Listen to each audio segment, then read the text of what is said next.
ciencia y ficción, fantasía, cómics, videojuegos, cine, coleccionables y toda la cultura geek está aquí, en el único podcast donde se reúnen droides y dragones.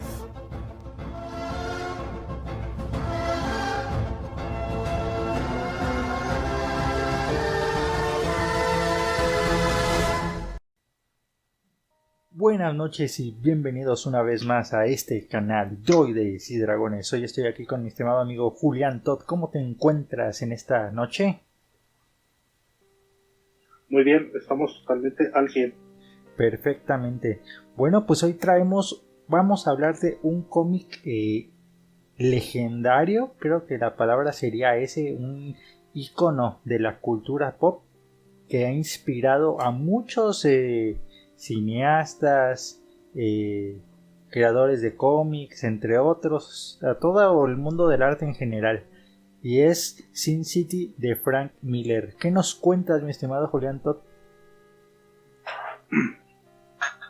Bueno, mira, ¿quieres que nos pasamos ya directo al tema acordo o quieres que te cuente unos chismes antes que tengo? Pues si quieres cuéntanos unos chismecitos para ir calentando motores. Ok, a ver, vamos a empezar con una nota, mi querido Pati Chapoy. Esta es una nota que salió esta semana. En un condado en Tennessee prohibieron una novela gráfica que se llama Mouse. Ajá. El autor, Art Spiegelman. La obra de Mouse, no sé si la hayas leído, si la conozcas. Buenos días. De hecho, me la compartiste el otro día y bueno, ya me estuviste contando un poco de ella, que habla pues del holocausto y está hecha con animales o seres antropomorfos, si es la palabra correcta, y bueno, básicamente trata de los campos de concentración. Sí, bueno, te decía, pues aquí básicamente el autor lo que nos cuenta es las vivencias de su padre en el campo de concentración, más específico en Auschwitz, o Auschwitz, no sé, no sé mi alemán, casi no lo practico. Y se trata de cómo sobrevivió su padre al exterminio. Uh-huh. Y también pues nos cuenta con el sentir del autor mientras está escribiendo la historia. Es muy personal, la verdad es muy íntima. Este cómic es totalmente... bueno, el autor empezó como en el cómic underground y este cómic fue su bestseller.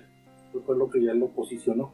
Él, a diferencia de otros autores de cómics, pues él se mantiene en este cómic más... no artístico, sino... no del medio de superhéroes, no del mainstream. Uh-huh. Y pues este cómic, una junta de padres de familia en Tennessee, en un condado de Tennessee, lo baneó. Al parecer lo tenían que leer los chavillos de 14, 15 años y lo quitaron porque contiene 2 veces la palabra bitch y hay una referencia a una mujer desnuda. Pero bueno, hay que tener en cuenta que al decir que lo tenían que leer en este condado, te refieres a que estaba dentro del programa educativo, ¿no? Como cuando uno va a la escuela y ya sabes, te dan el Quijote y las típicas novelas, ¿verdad? Sí, como que es de la lectura obligada para los chavos. Ajá. Me imagino que algún curso de literatura o historia, no sé. De hecho el cómic pues es muy histórico. Ajá. Y en este caso pues lo prohibieron, lo banearon.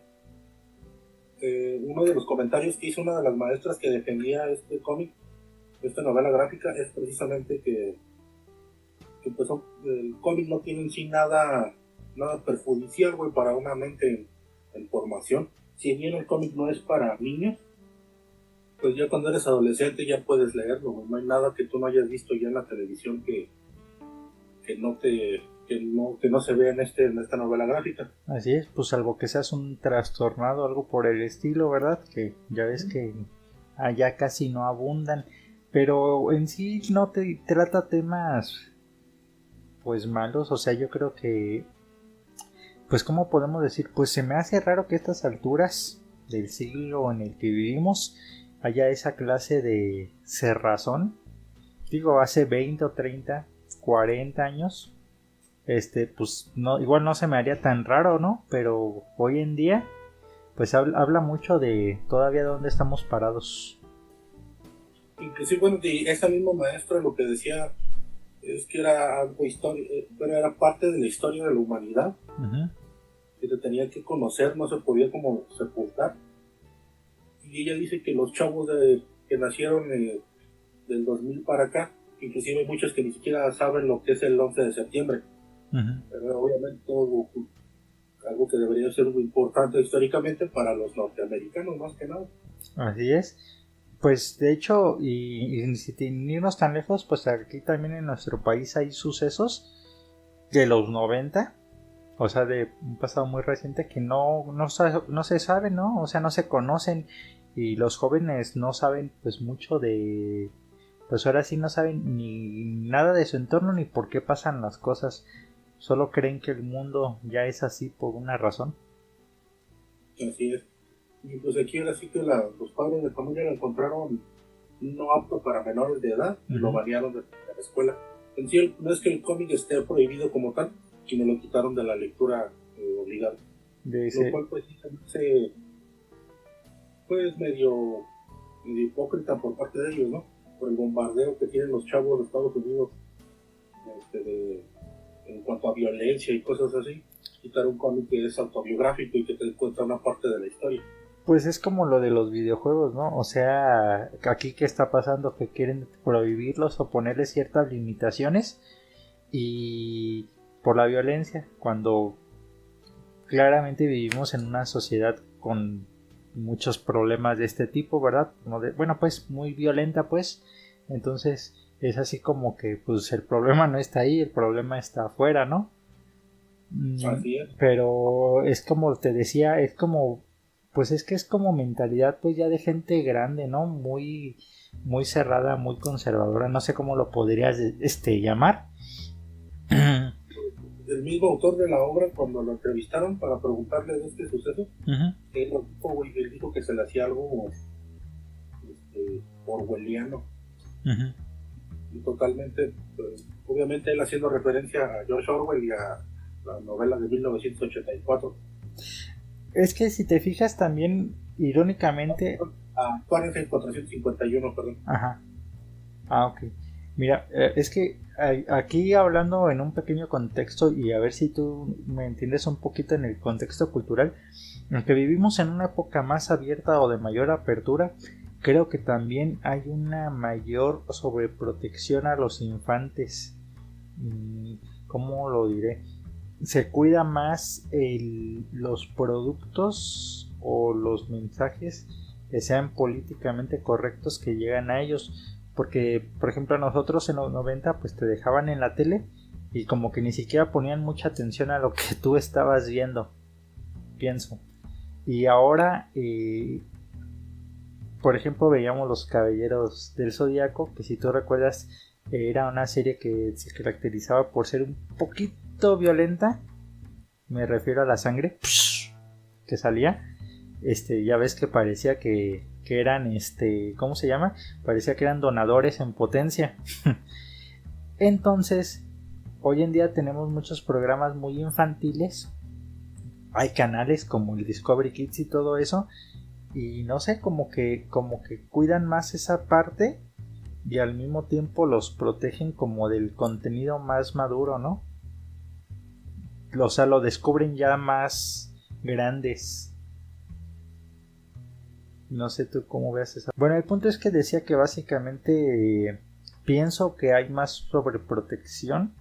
O sea, sí, es una sociedad hipócrita al mismo tiempo, según somos más abiertos, pero al mismo tiempo los padres se escandalizan más por las cosas que llegan a ver sus hijos, de que sean correctamente morales conforme a los cánones de la época, por así decirlo. Y bien raro porque los padres de familia son las personas de nuestra generación. O sea, crecimos viendo lo mismo, escuchando lo mismo.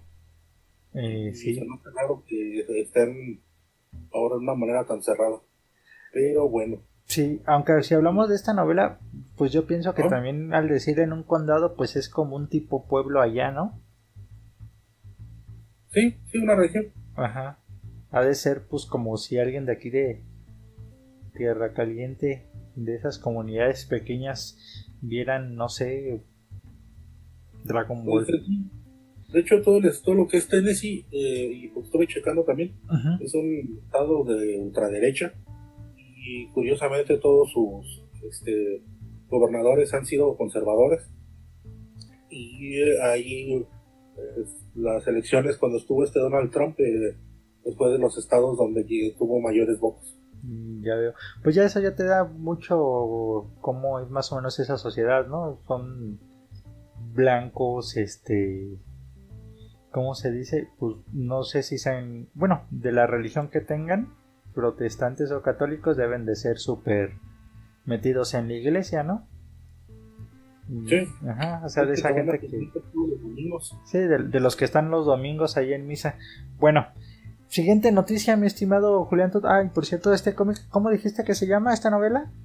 Mouse, Mouse. Mouse. sí. Bueno, si tienen oportunidad de conseguirla, por ahí va a aparecer una imagen en la pantalla, pues para que la busquen y pues la lean. O sea, no tiene desperdicio, ¿ok? Bueno, próxima noticia. La pelea de Adame. Ah, no es cierto. No es la de Dame, pero sí es una pelea. O bueno, no es una pelea. No sé si viste, bueno, salió también esta semana unas declaraciones de Peter Dinklage. Ajá, sí, sí, sí. Pues, no sé cómo se pronuncia el apellido, güey. Pues yo tampoco. Vamos a decirle Dinklage. Vamos a intentar hacerlo como si fuéramos Tyrion Lannister. Tyrion. Sí, Tyrion Lannister. El que viste y calza. Es un gran actor, pero sí ya sé más o menos a dónde va tu idea de la polémica. Pues él hizo se anunció una nueva versión live action de Blancanieves de Disney. Ajá. La actriz que va a ser de Blancanieves es una actriz de ascendencia latina. Uh-huh.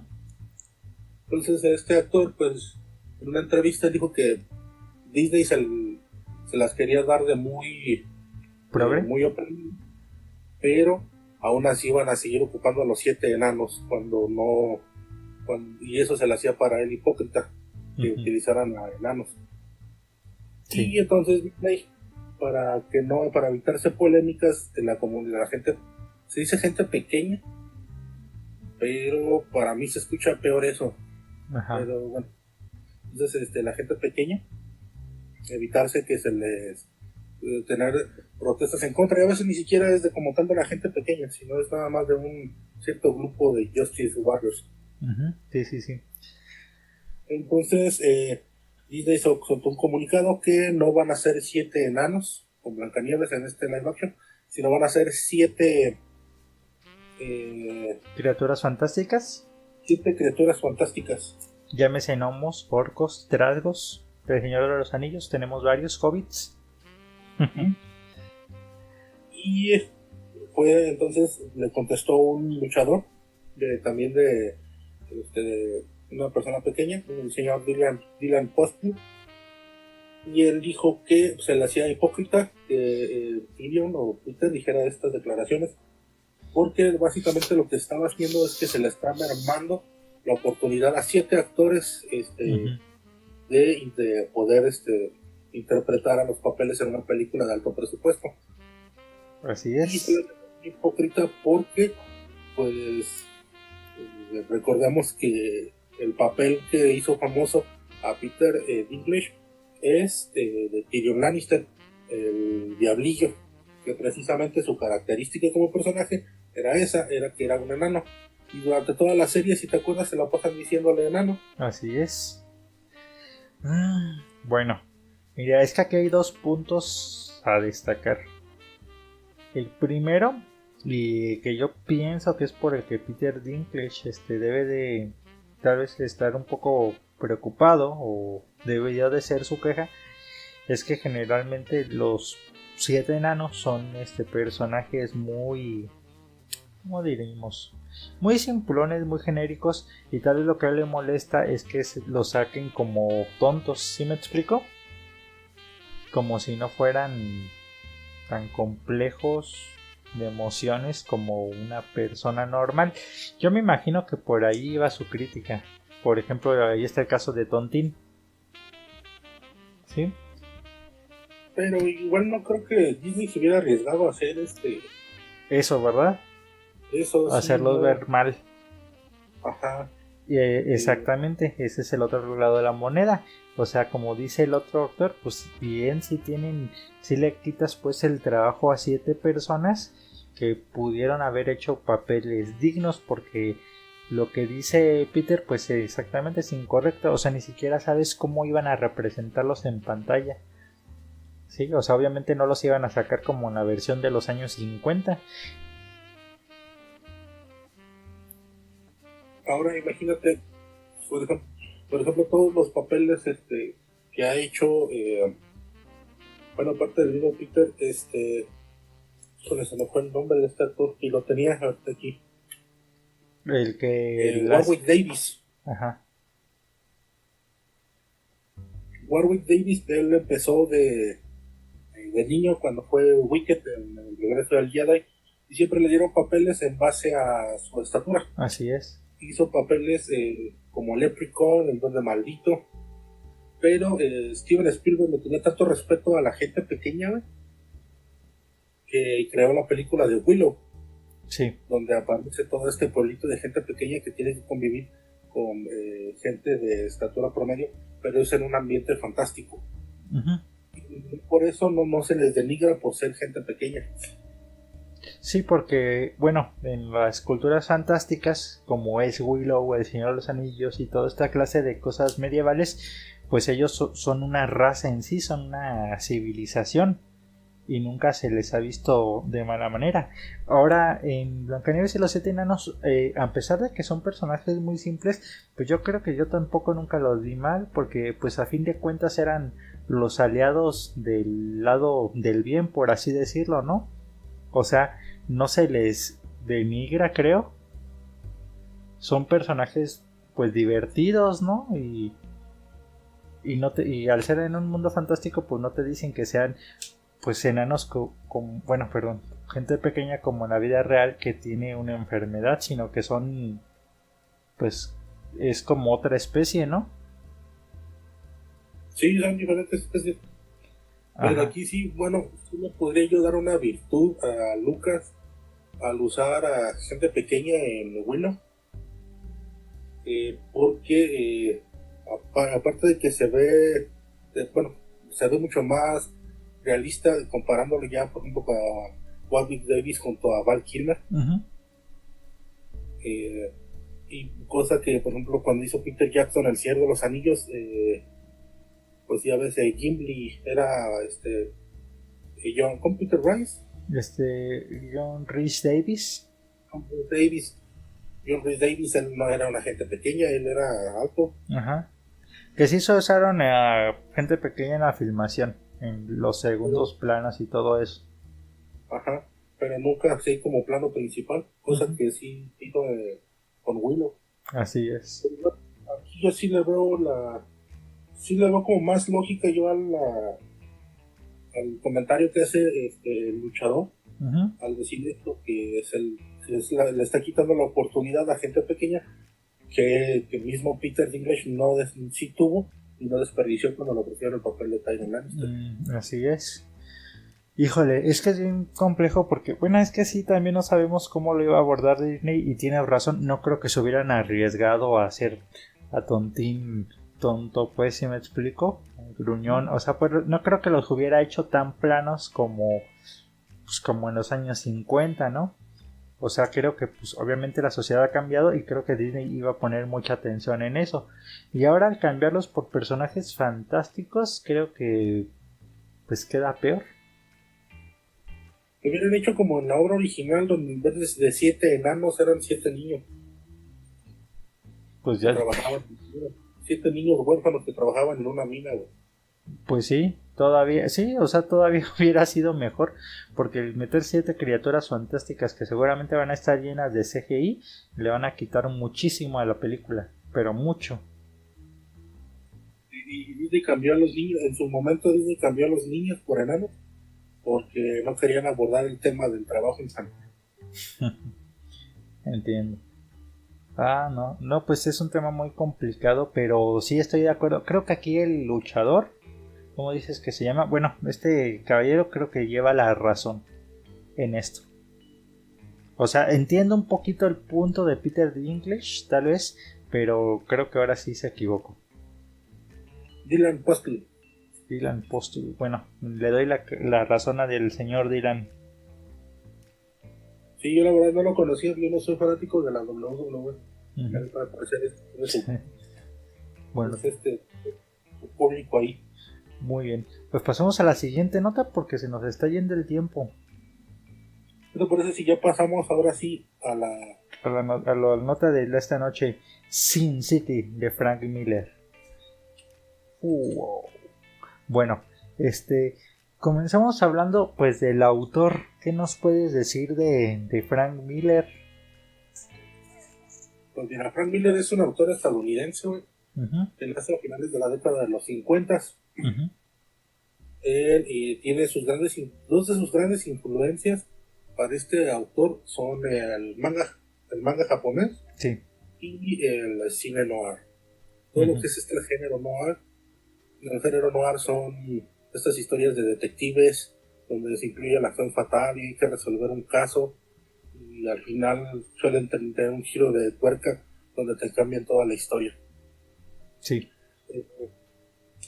Frank Miller pues empieza trabajando independientemente y luego pasa a trabajar con Marvel Comics, donde con Marvel Comics uno de sus grandes trabajos fue Daredevil. Si Daredevil es lo que es hoy, es gracias a Frank Miller, porque inclusive el cómic estuvo a punto de ser cancelado si no toma Frank Miller las riendas, tanto dibujándolo como escribiéndolo. Él el señor ya está grande y creo que está enfermo.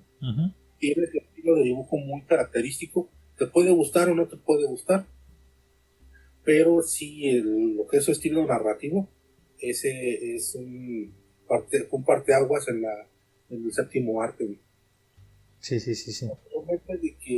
En lo que es Daredevil, él es el que le crea toda esta mitología que tiene, es el que lo hace más violento, crea a Elektra, que es el eterno amor imposible de Daredevil, crea también al clan de la mano, que son estos ninjas, que también están ahí y tienden a competir, tienden a tener muchos enfrentamientos con Daredevil.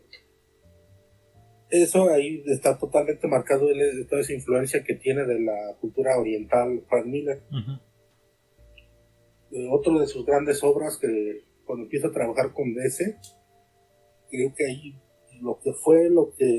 es que él ya era muy famoso, por eso le dieron este personaje, que es Batman. Sí. En Batman él escribe Batman el Caballero de la Noche Regresa, que sale en el 89, si mal no recuerdo, y que Watchmen de Alan Moore son las dos grandes obras, güey, que cambian el cómic en los 80s, en los 80s, y crean el cómic para adultos, el cómic maduro. Así es. No crean per se, sino son los que hacen ver que también pueden haber obras de cómics con personajes de superhéroes que pueden apuntar a un público adulto y no tener que ser específicamente para niños o adolescentes. Lo refinan, ¿no? Lo llevan a su punto álgido, por así decir. Así es. Con el Caballero de la Noche, güey, Batman nos cuenta la historia de un Batman viejo, un Batman que ya está retirado y que sale de su retiro para volver a poner el orden en Ciudad Gótica. Aquí juega con los personajes de Superman, crea un nuevo Robin, y incluso de hecho muchos años esa historia fue canon y era lo que iba a ser el final de Batman o las últimas aventuras de Batman. Posteriormente empieza a trabajar nuevamente con Batman en Batman Año 1, que es todas estas reimaginaciones que vienen después de las crisis para dar un nuevo origen a Batman y a Superman. Obviamente Frank Miller tiene que trabajar con Batman. También estuvo hay un crossover de Batman de Batman y Spawn, y que está escrito y dibujado por McFarlane, y ahí trabaja con él Frank Miller. Pero es a principios de los 90s, cuando entra a trabajar, cuando se cansa un poquito de los controles que tienen con estas editoriales grandes que eran Marvel y DC, y entra a trabajar con una editorial que era joven en ese entonces, que era Dark Horse. Dark Horse Comics, pues ellos empiezan a comprar licencias de varias películas para publicar cómics. De hecho, gracias a ellos es que se da el enfrentamiento entre Alien contra Depredador. Y bien curioso, antes de pasar al tema, Frank Miller escribe el guión de Robocop 2 y de Robocop 3. Los toman, pero los cambian todos totalmente en la adaptación al cine, que por muchos años Frank Miller estuvo alejado del cine, pero fue en Dark Horse que él pudo publicar los cómics que se llaman Frank Miller Robocop, donde él pone su propia, donde él, los guiones que tenía para el cine los hace para cómic en Robocop, y también él estuvo encargado del crossover de Terminator contra Robocop. ¿Has leído los de Robocop? Sí, están muy buenos. ¿Y si están mejor que las películas? Sí. De hecho, bueno, ya es que tú recientemente viste las películas de Robocop. Sí, hace poco sí las tengo frescas. Después te consigo para que las de Frank Miller Robocop. Muy Vas bien. a ver lo que las ideas que se adaptaron, pero cómo van por otro camino. Vaya, vaya. Sí, me imagino. Sí, sí leí algo de eso por ahí. De hecho, cuando estuve viendo cómo hicieron los efectos especiales. Bueno, y Sin City, ¿cuándo lo hace? ¿En el 90 y qué? En el 91 se publica la primera historia de Sin City. Esta primera historia se llama A Hard Goodbye. Es decir, en esta pues es el personaje de Mark. Este cómic, una de sus características, lo que lo hace diferente a otras obras que había hecho Miller, básicamente en sus obras anteriores todas habían tenido algunos entintadores.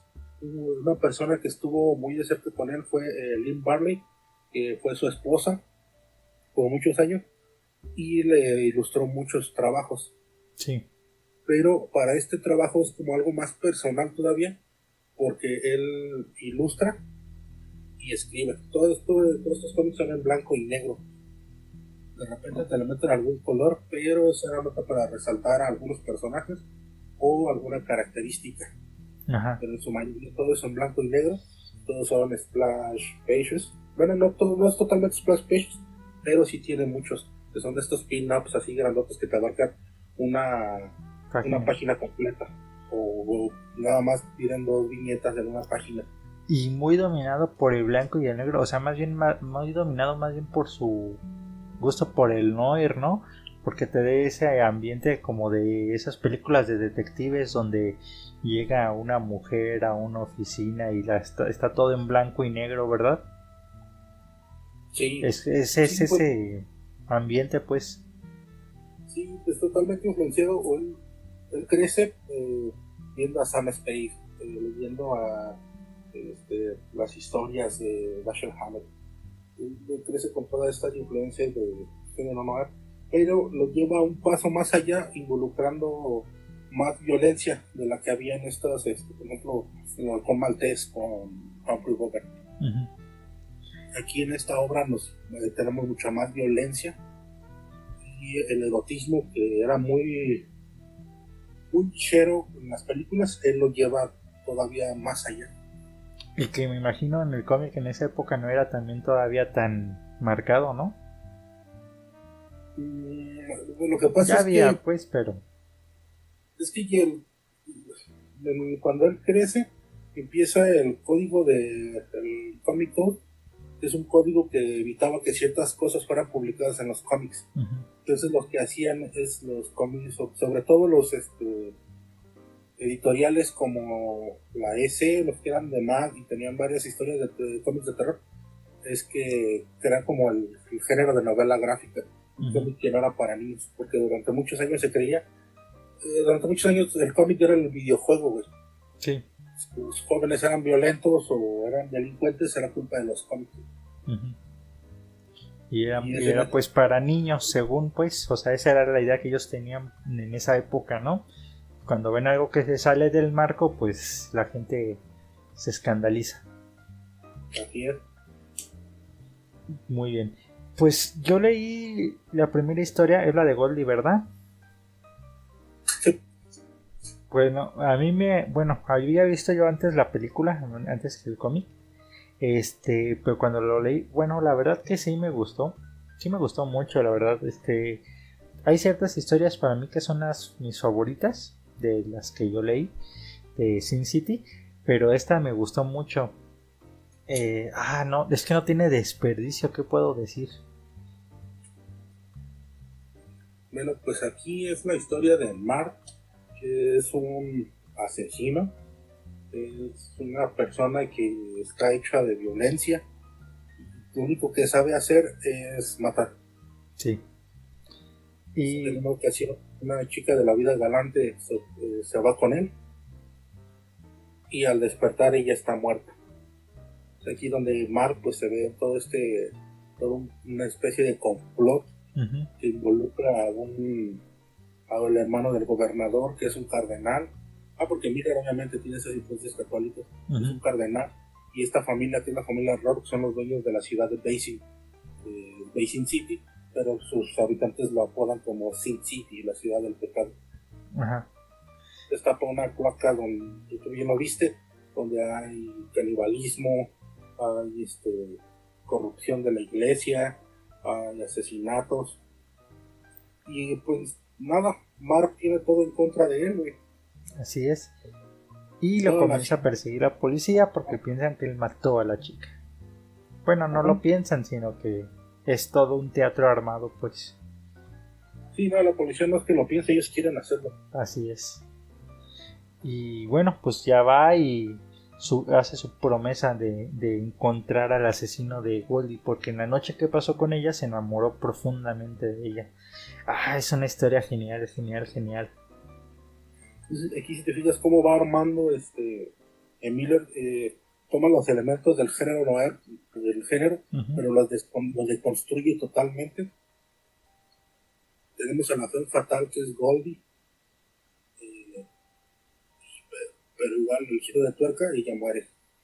Y Mark, sin ser un detective, porque ya después obviamente el noir no siempre iban a ser ya detectives para no crear un cliché, cambia a Mark, que es un asesino, y tiene que él resolver un misterio, aparte de que él ni siquiera es una persona inteligente o deductiva.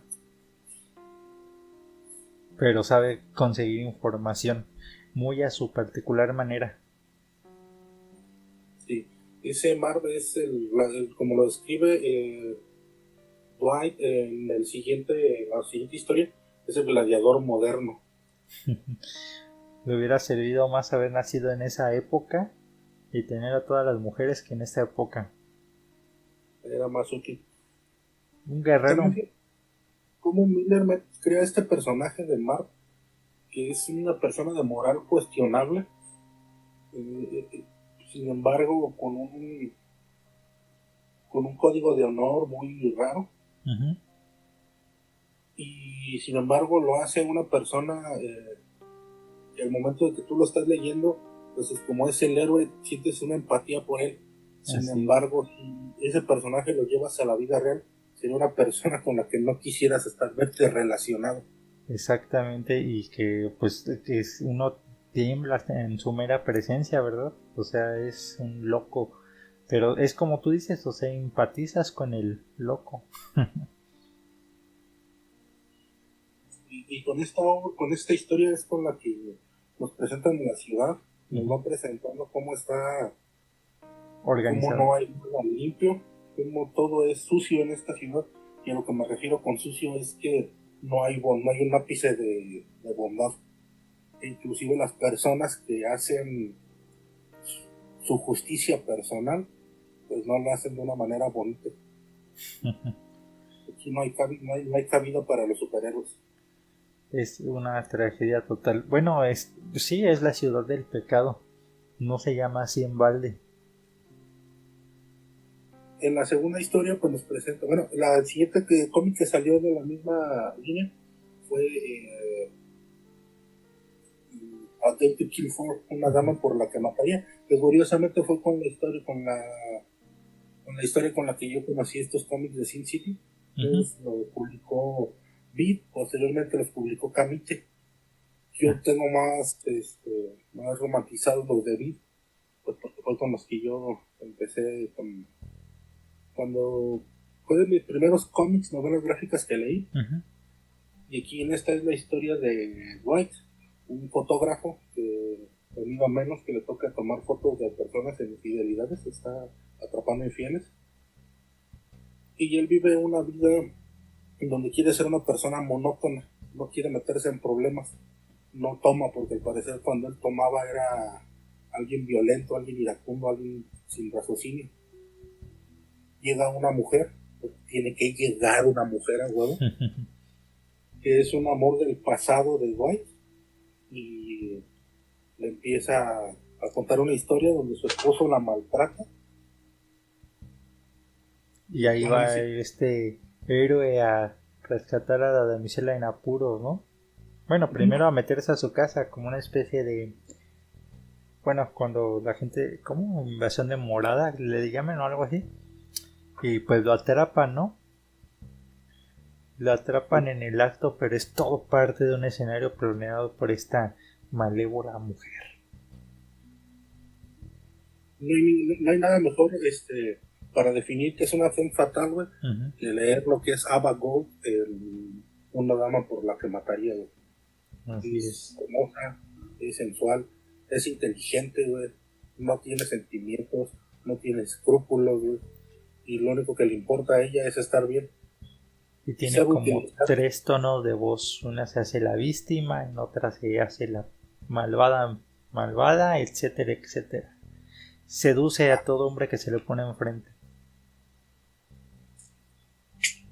Ella sabe que es bonita, ella sabe que es sexy, y sabe utilizar eso para tener utilizar a los hombres para su conveniencia. Uh-huh. Y bueno, irónicamente, bueno, el punto es que entonces entra Dwight, trata de rescatar, no, lo pone en su golpiza, en algún punto decide que va a rescatar a Ava y se lleva a Mars, se meten a la... porque esto pasa antes que la primera parte, ¿verdad? Porque Mars está vivo. Sí. Bueno, se meten, matan al esposo y entonces la femme fatal se descubre y acaba con Dwight, quien por azares del destino sobrevive y ahora tiene que planear su venganza una vez que ha abierto los ojos de quién es la femme fatal. Pero claro, los ha abierto de una manera que casi le cuesta su propia vida, ¿no? Sí. Ahí tiene que sacar su verdadera esencia, su verdadero ser, para poder vengarse de la persona que lo afectó. Y no es tanto por haberlo afectado de esa manera, de haberlo querido matar, sino yo creo que fue más el modo de utilizarlo y de él saber que siempre iba a estar haciendo lo que ella le dijera. Entonces el mejor modo de terminar con esa obsesión era terminar con el objeto de la obsesión, que era Ava. Dwight nos lleva a Old Town. Old Town es una parte también muy importante de Basin City.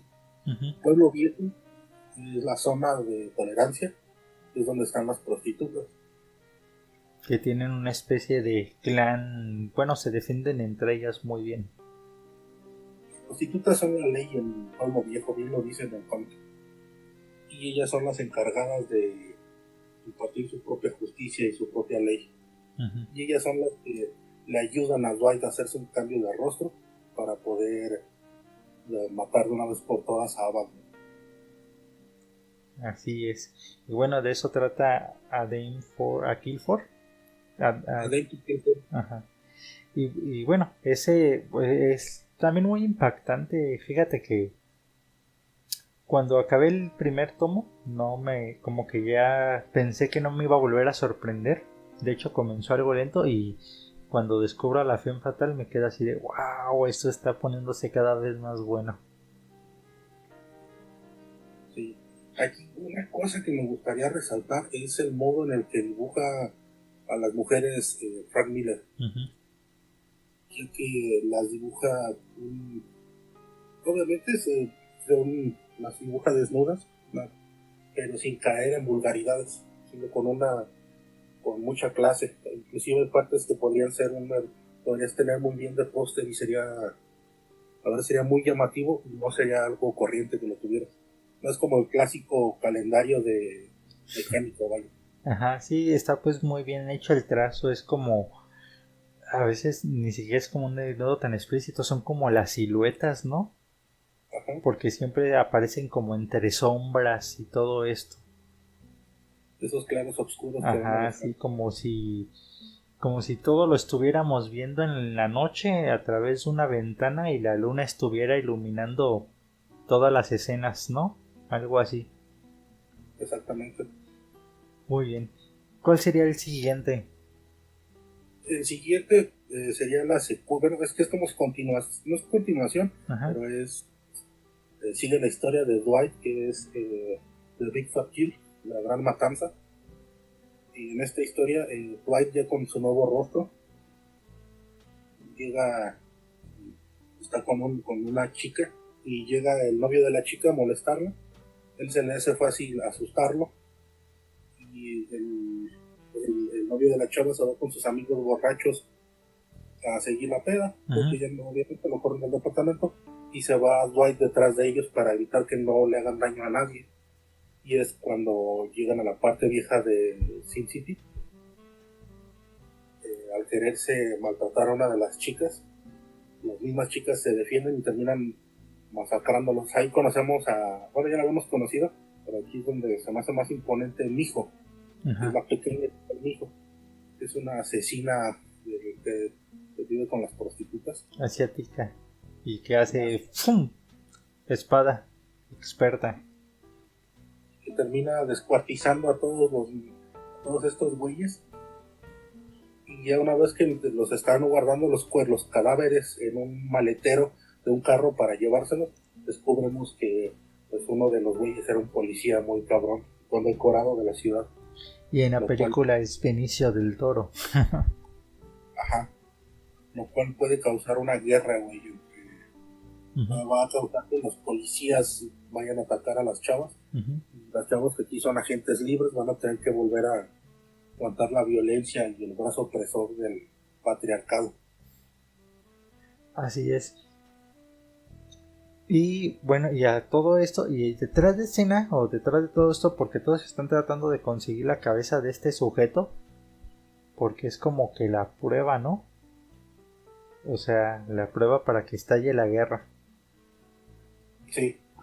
Y resulta que Matute, o bueno, el gorilón que cuidaba a Ava, que había muerto supuestamente en el anterior cómic, pues no estaba tan muerto después de todo, pero ahora tiene un ojo de oro. No, güey. Ese papel estaba ni mandado a hacer para Mike Clark Duncan, lo de Paz Descanso. No como anillo al dedo, es exactamente así como lo habían dibujado. Así era así era el porte que tenía Mike Clark Duncan. Descansa en paz, sí, falleció, ¿no? Es el de Milagros Inesperados, ¿se llama? La Villa Verde. Sí, Green Mile. El Green Mile. El grandote, pues ese. Sí, ¿verdad? Ya falleció. Sí, ya tiene años. Ajá. En este cómic sí vemos totalmente la violencia de las chavas defendiéndose, pero también las vemos con miedo, y también nos muestran otro poquito de cómo es que se rige esta sociedad que han formado las prostitutas en esta ciudad. Sí, sus reglas y todo eso. Yo la verdad personalmente me gusta más la historia anterior, pero en esta también nos empiezan a presentar a personajes como lo que son las mafias de Sin City, mercenarios, y hay uno, cuando empieza cuando va a empezar el final del cómic, es cuando tiene la cabeza del policía, que lo ponen en alto, y hay una alegoría, no sé si lo checaste, a 300. No 300 como tal, o bueno, sí, porque son los 300 espartanos. Él menciona que los 300 espartanos se defendieron cuando se atrincheraron en las Termópilas. Así Era un es. espacio tan angosto que no podía entrar un ejército completo. Ujú. Pues en el 99 fue cuando Frank Miller precisamente publica el cómic de 300. Ajá. Mm, Una alegoría. ajá. Él, nada más que en el cómic, pues tuvo bastantes libertades históricas y está más inspirado en la película que se llamaba Los 300 Espartanos que en el hecho histórico como tal. Sí, claro. Muy bien, muy bien. Y luego, bueno, pues le meten una granada a la boca de la cabeza y se la dan a los malos, pues, ¿no? O sea, se las juegan de que les van a entregar, pues, el trofeo y les explota literalmente en las manos. Y ahí es cuando salen del techo miles de mujeres armadas y empiezan a tirarles a todos los mafiosos que están en el suelo Ujú. y no dejan a nadie vivo. Exactamente. Bueno, ese está muy padre esa parte del cómic, ¿verdad? Ya se nota pues más pues sí, la violencia como tal.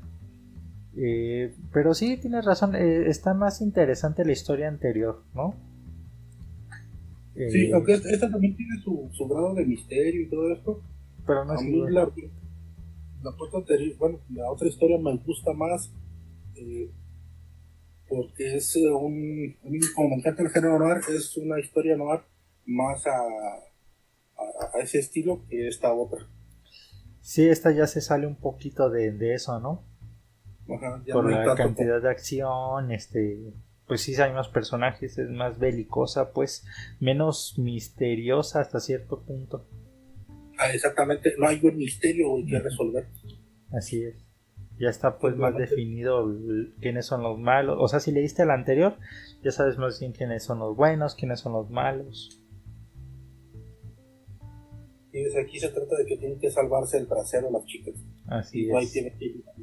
Hay muchas referencias aquí, por ejemplo, aparte del de 300, la referencia que hacen a la sombra por por estar ahí con sus dos escuadras. La sombra es un cómic igual de época de antes de Superman, Ujú. que incluso tuvo su propia adaptación en los 90. Mm.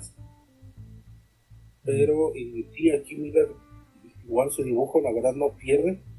Y aunque te digo, la historia no es tan noir, pues vemos cómo todas las capacidades que tiene Miller de crear varios diferentes estilos de historia con los mismos personajes. Cosa Así que le es. ayudó mucho cuando él escribía precisamente también a Batman o Daredevil.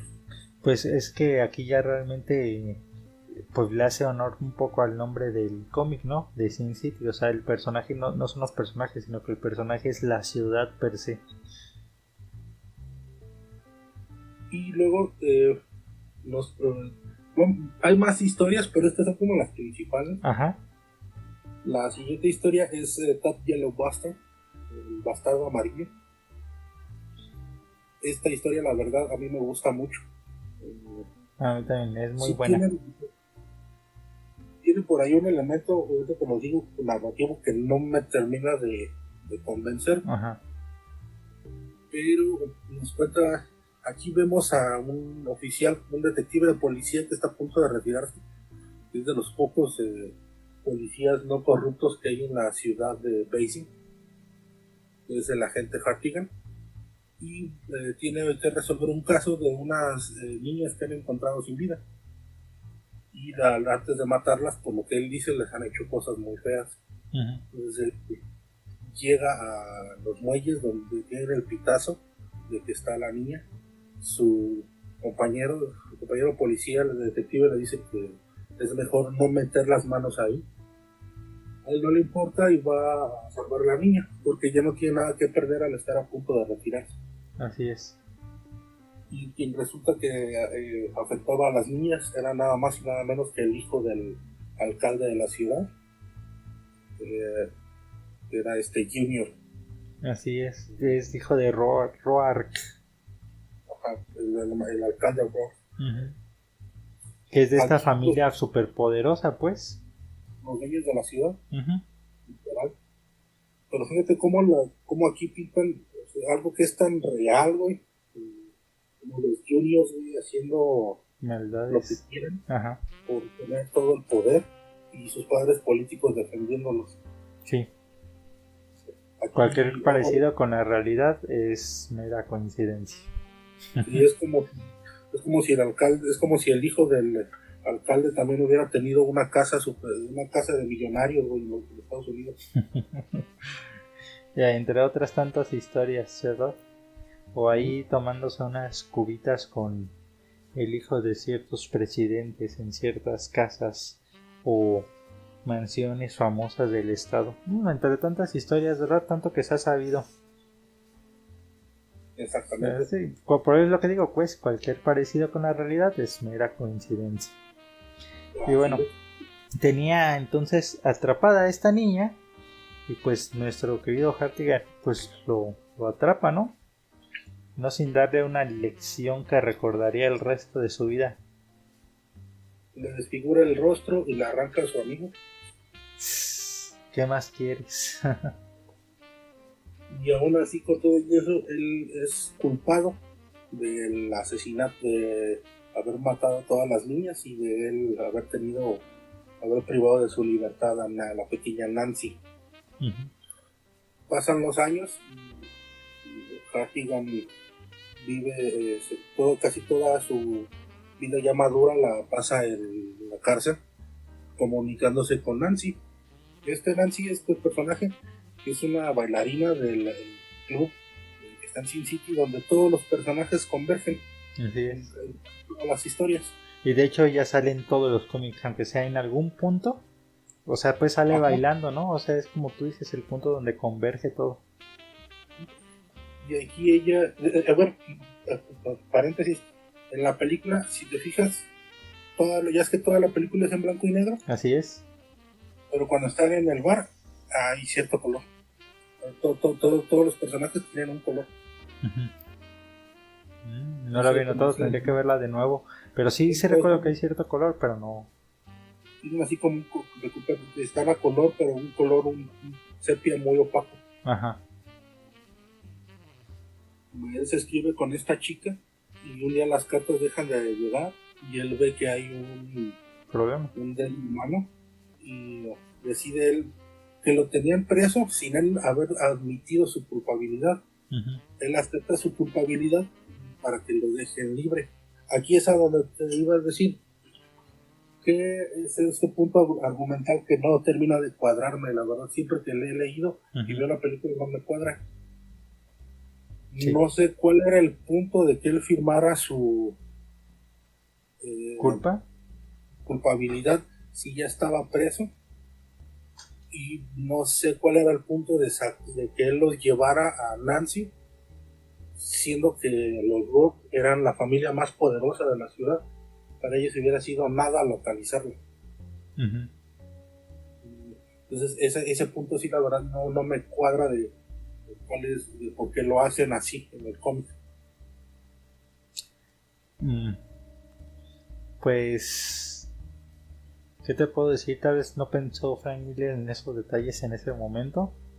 Aunque eso de que tú aceptes tu culpabilidad y te dejen ir o te reduzcan la sentencia, sí lo he llegado a escuchar, pero sí, bajo cosas muy, muy específicas.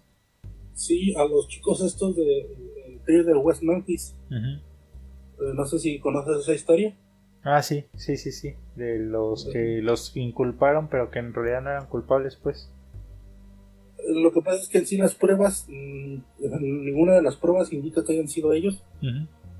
Y ellos, para poder salir de la cárcel, tuvieron que firmar aceptar su culpabilidad, y los dejaron salir. Entonces los tres están libres, pero los tres tienen el antecedente de que les hicieron lo que le hicieron al chavito.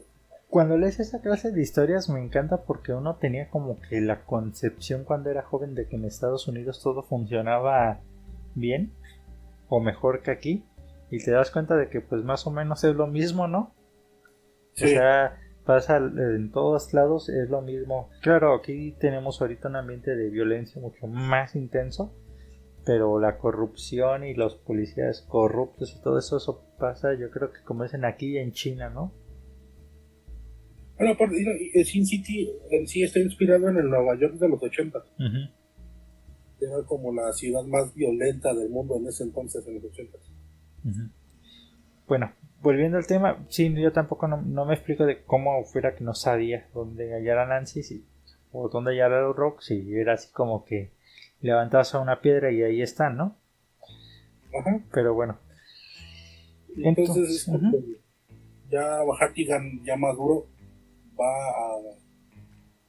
a un bar, va a buscar a la chava y encuentra que la casa sí ha sido allanada y ve unos cerillos que lo llevan al club donde llegan todos los personajes. ujú, En de hecho, no sé si viste que está Dwight en el bar cuando está bailando Nancy. sí, Por ahí también está Dwight cuando antes de que le hicieran su operación de cara. ajá.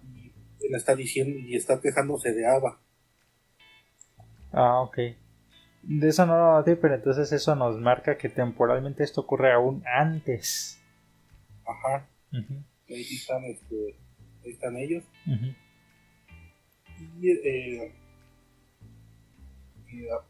Se me fue el punto. Hubo otro paréntesis. En este bar hay un personaje que se llama Weevil. ¿Quién?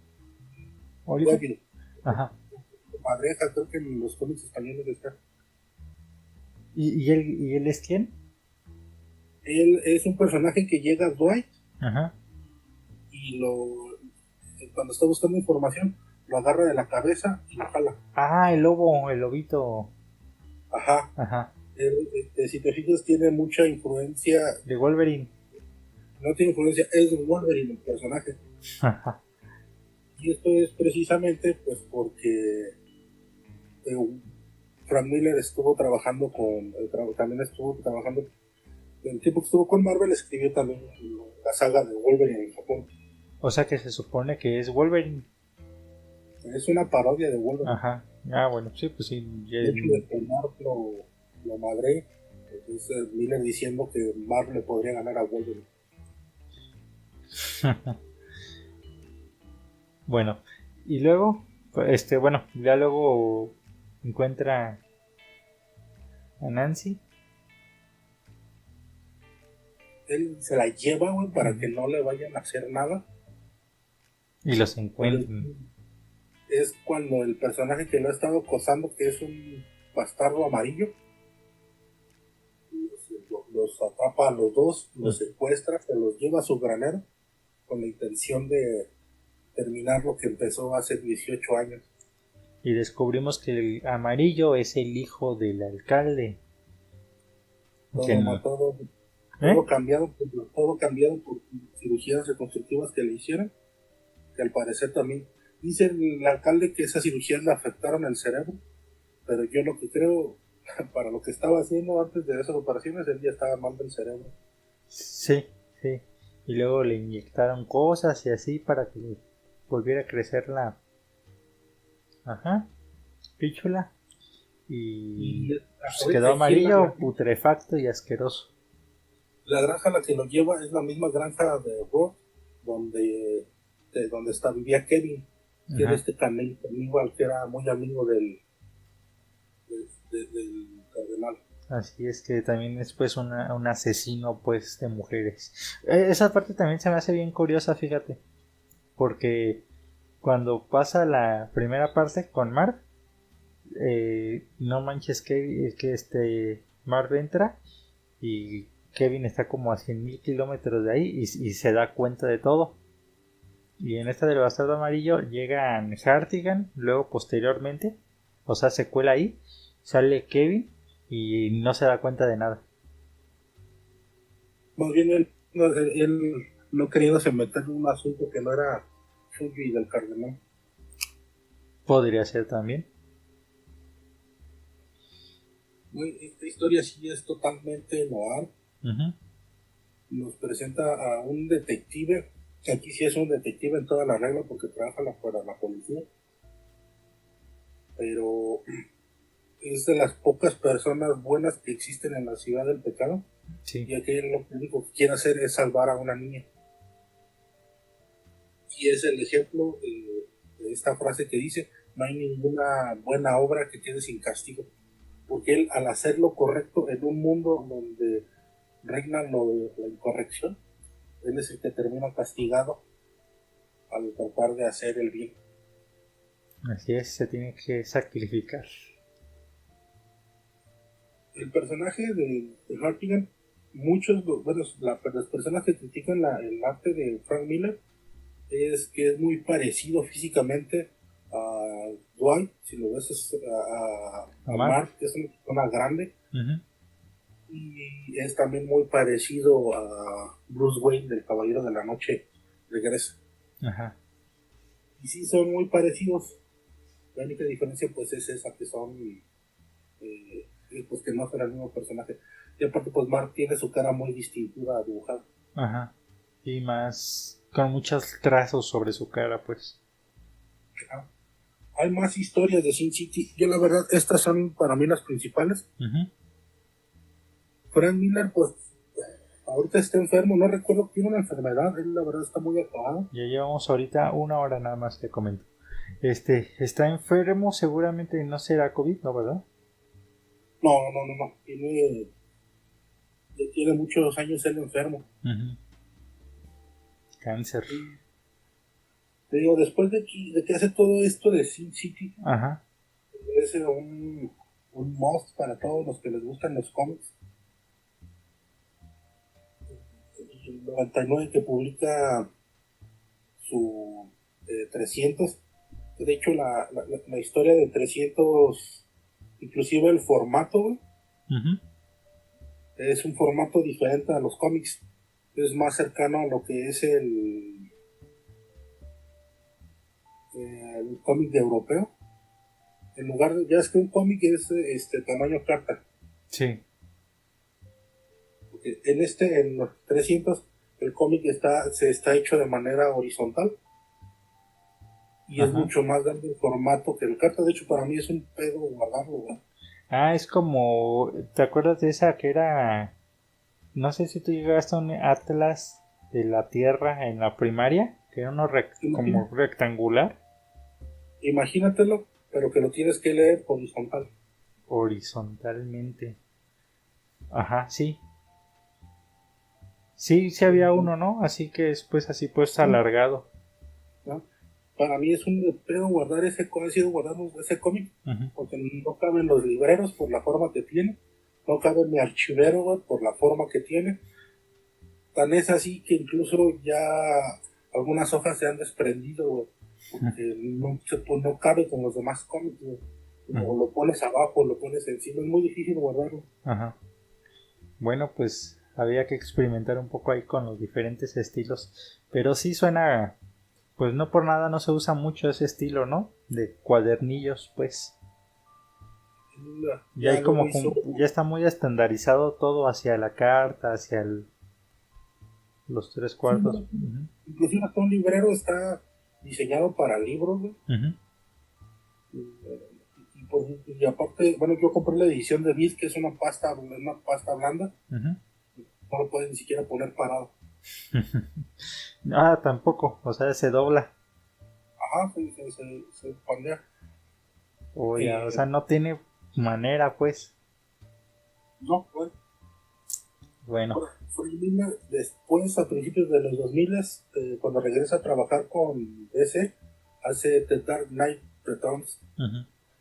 The Dark Knight Strikes Again, el Caballero de la Noche ataca otra vez, que es continuación directa de la versión del 89, una versión muy desmejorada de Miller, de su obra, de su prosa, y se ve hasta un tedio de los dibujos que hace, ya que muchos de los dibujos que hace de los anuncios de noticias tienden a ser dibujos muy infantiles, como grafitis, pero mal hechos.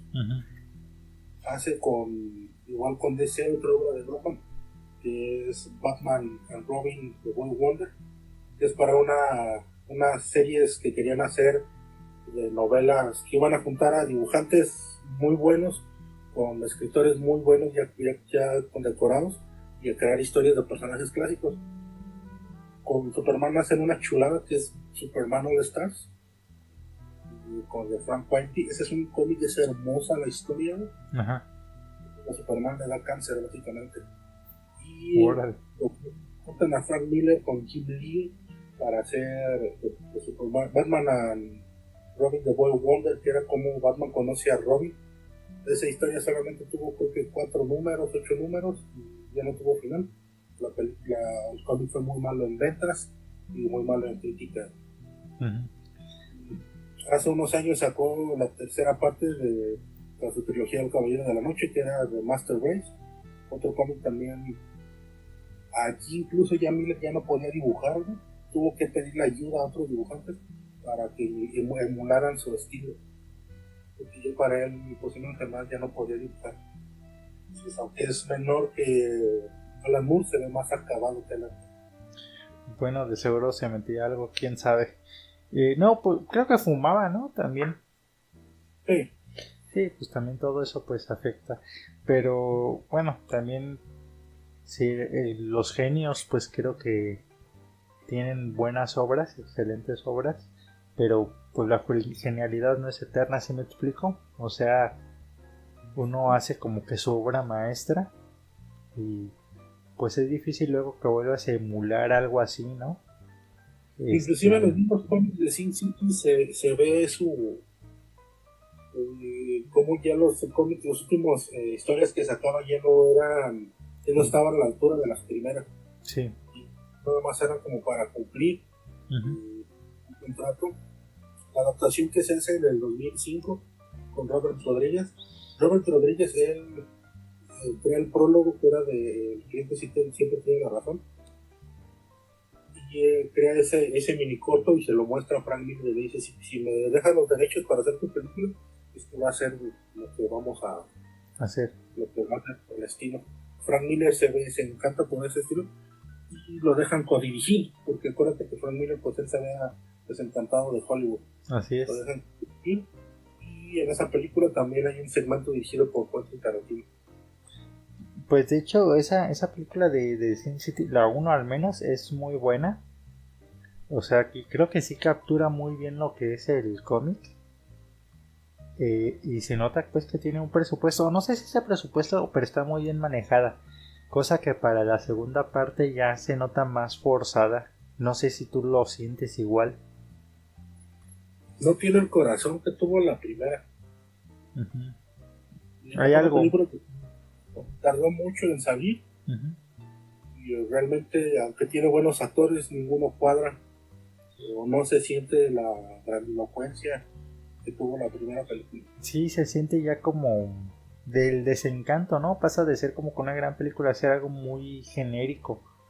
Muy olvidable. Ajá, y se me hace muy extraño porque, o sea, todos los elementos igual estaban ahí, igual que en la 1.